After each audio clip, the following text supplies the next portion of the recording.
Can I tell you that I have started recognizing how old I am? Like, not just because of the number. Some of you are like, oh, yeah, preach, right? Like, not just because of the number. Like, that number bothers me at times. But other things, like when it rains outside, my knees hurt. That's something that you go like, oh, what is up with that? Another thing is that when I play, when I go on, like, Alexa or something. Sorry if I triggered somebody's thing. But when I say something like play Green Day, it annoys me that Alexa pronounces it Green Day.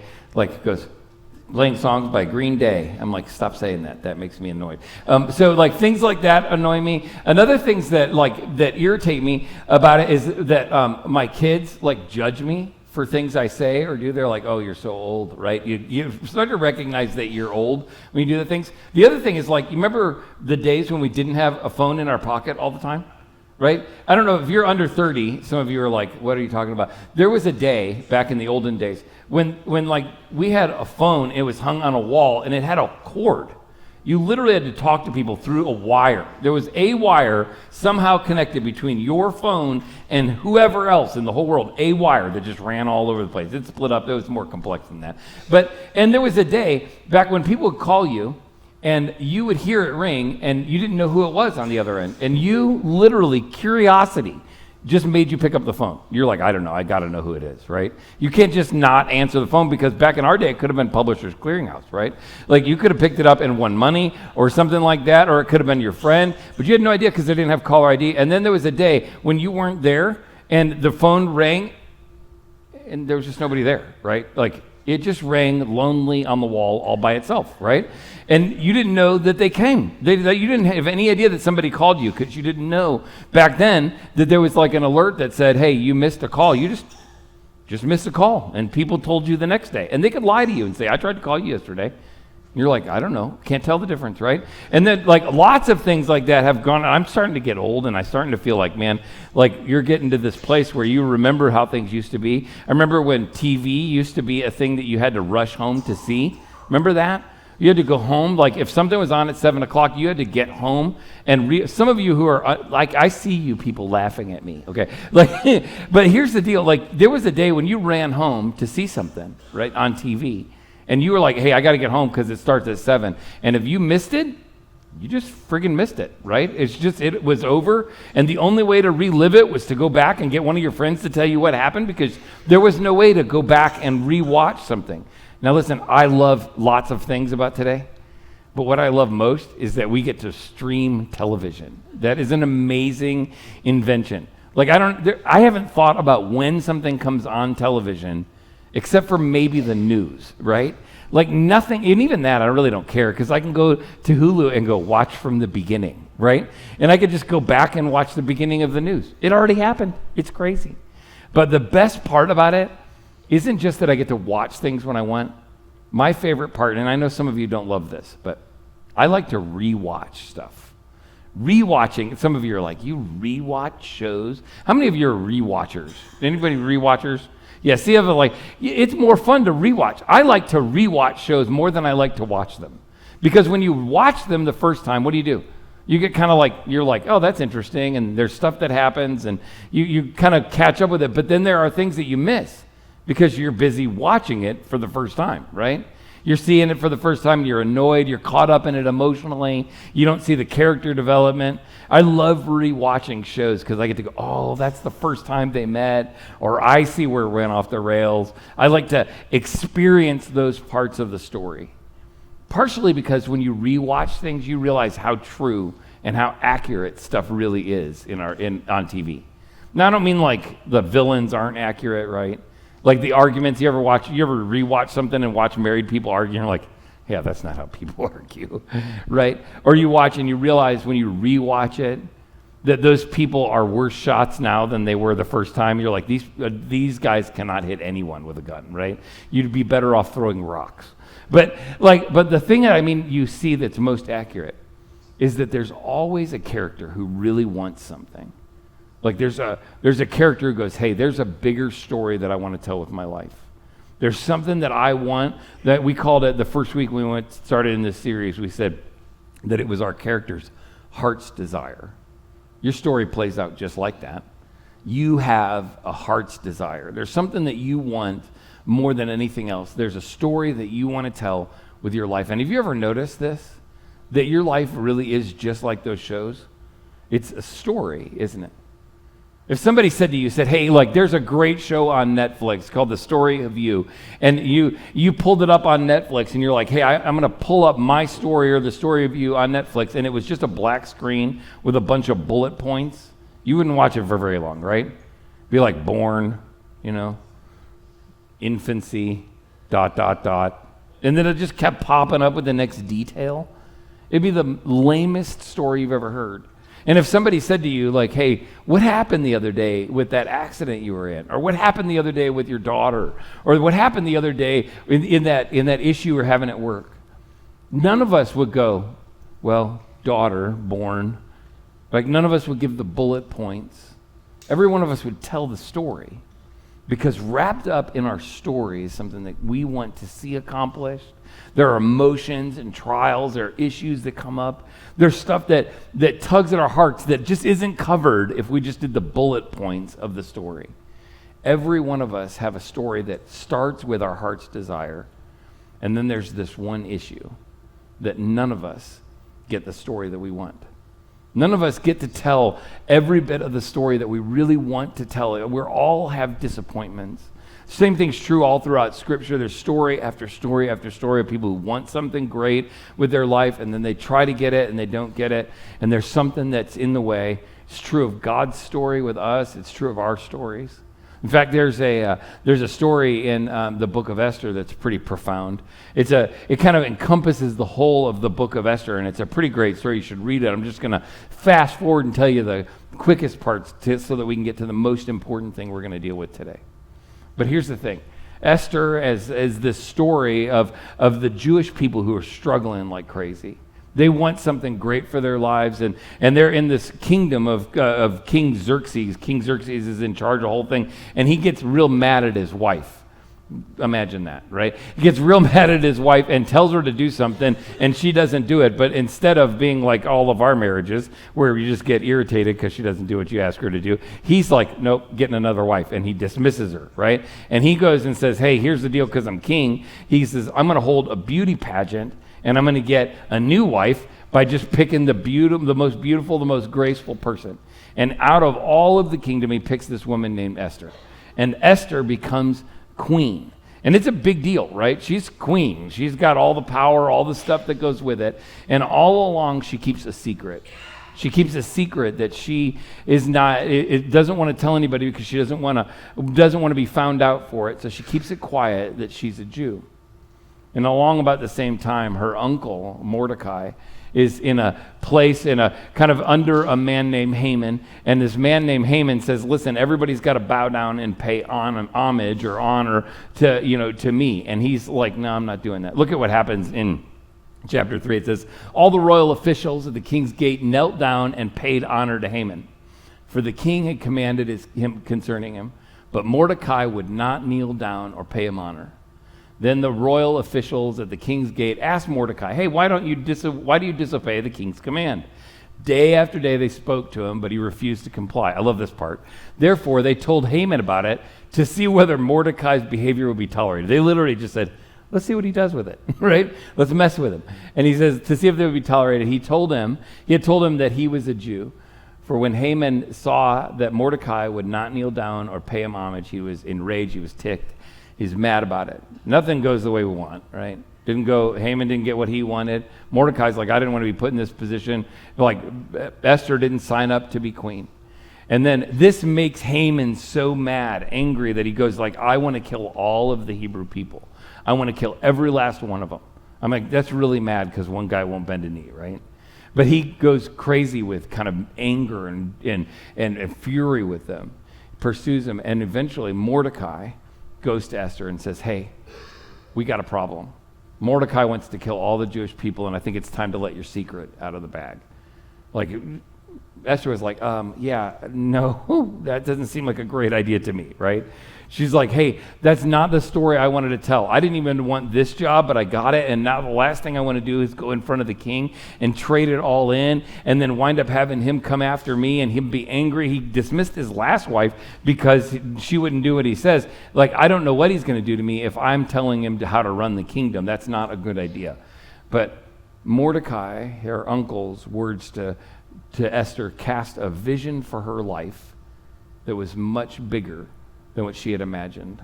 You're probably familiar with it because it's one of those passages that we're familiar with. Check it out. It's in chapter 4. It says, "For if you remain silent at this time, relief and deliverance for the Jews they'll come from another place, but your father's family will perish. And who knows but that you have come to your royal position for such a time as this." Here's the deal. I think that every one of you are here today for a reason. Every one of you showed up on this day and at this moment, particularly on this kind of day we call Compassion Sunday, because it's an opportunity for God to step into your story and use you to do something profound and amazing, something much bigger, much grander than you could possibly imagine. And here's the deal. Your story begins to matter when it finds a larger story. I want to introduce you to somebody that I think is going to be a game changer for us today. Cecilia is going to come up here, and she is a fantastic person. Now, if you thought I had an accent, because you're like, oh, this northern guy's on his way up here, come on up here. So you're going to love Cecilia's accent. She is a trip. She's hilarious. Cecilia's story found a bigger purpose because someone else in this world, in our world, found a bigger purpose for their story. Cecilia, I'll let you pronounce your last name because I'll just butcher it again. Well, I was going to let you do it, but okay. Good morning. Good morning. My name is Cecilia Nyamwanda. It's quite easy, Nyamwanda.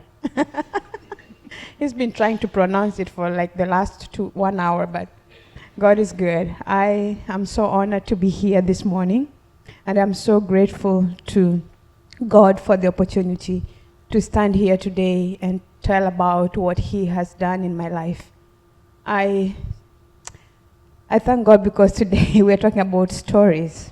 And mine is one story that God has changed, that God had to rewrite, because nothing in my background said that I could be standing here today. But God is faithful, and He writes and He rewrites stories. I'm originally from Kenya. I was born in a village in Western Kenya, and there was just a little bit about my background. I come from a large family who were initially 10 children. My parents didn't have a source of income. What they did was subsistence farming, meaning they grew things on the farm. Many times, if things grew, we had food, and many times we went without food. My parents were both elementary school dropouts, so they did not complete elementary education, and they did not really emphasize the need of education for my siblings and I. And to add on to that, they were both alcoholics, so many times they would disappear from home.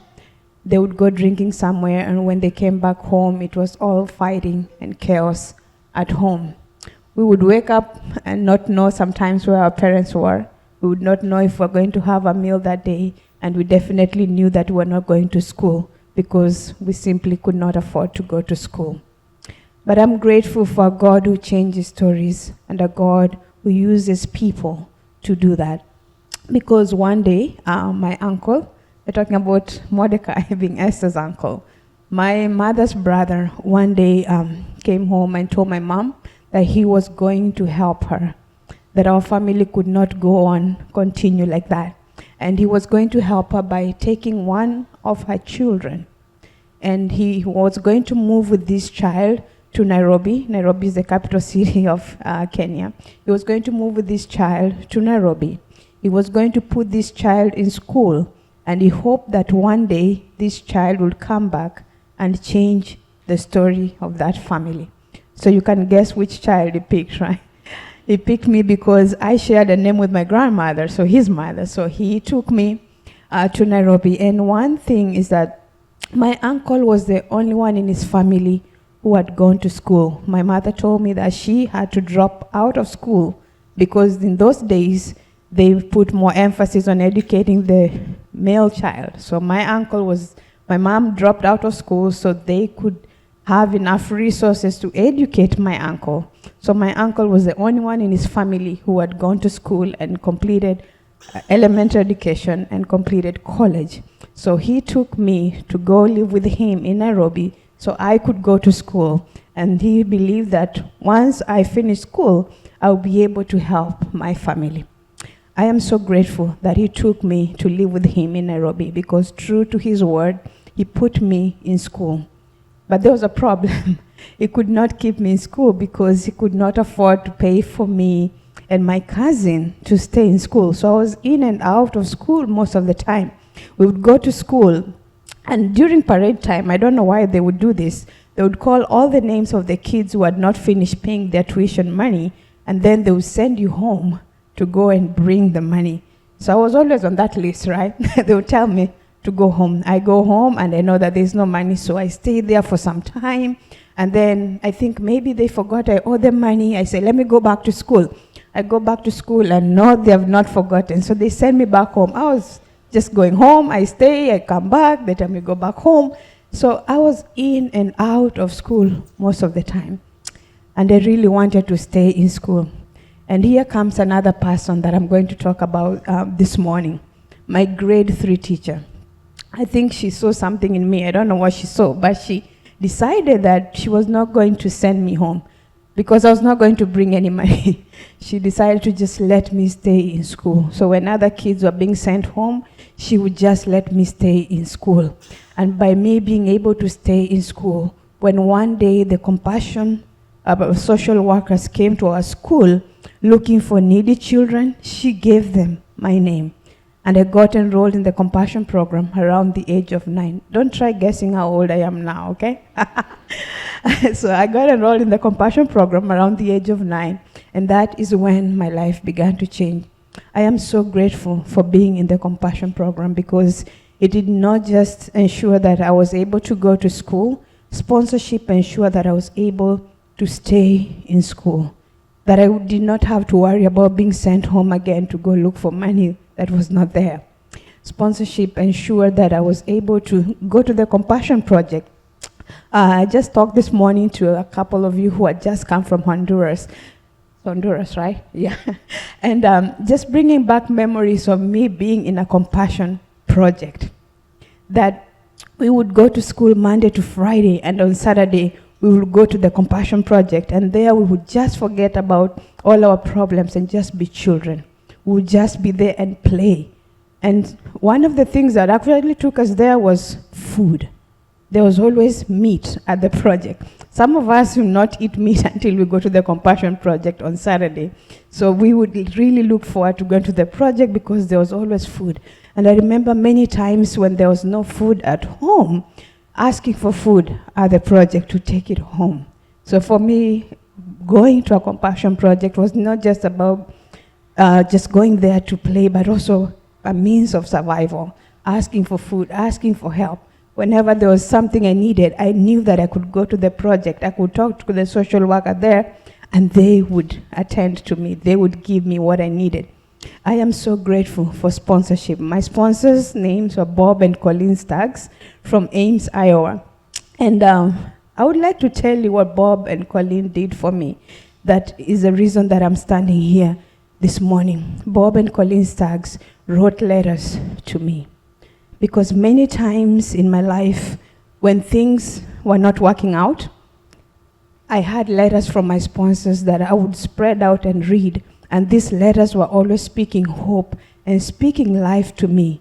And I knew that I could not give up because I had someone who cared about me. Trust me, when you are in extreme poverty with no hope, and then you have this letter, we would go to the project and they would call out the names of kids who had letters. I was always in that group. And my sponsors' letters were a highlight for me that I would just take them and read them.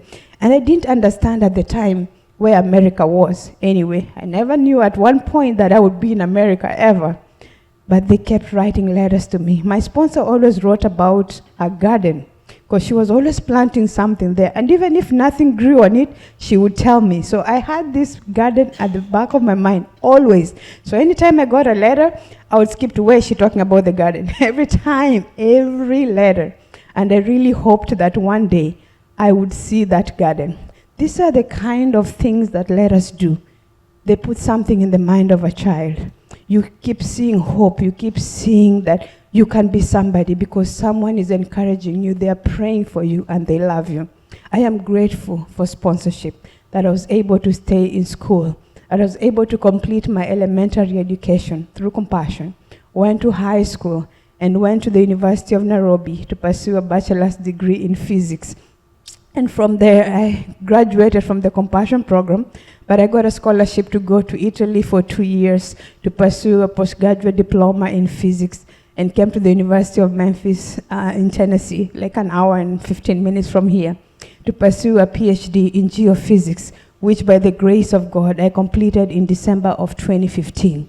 I am grateful to God because our family did not remain the same. When I talk about God changing and rewriting stories, He did the same for our family.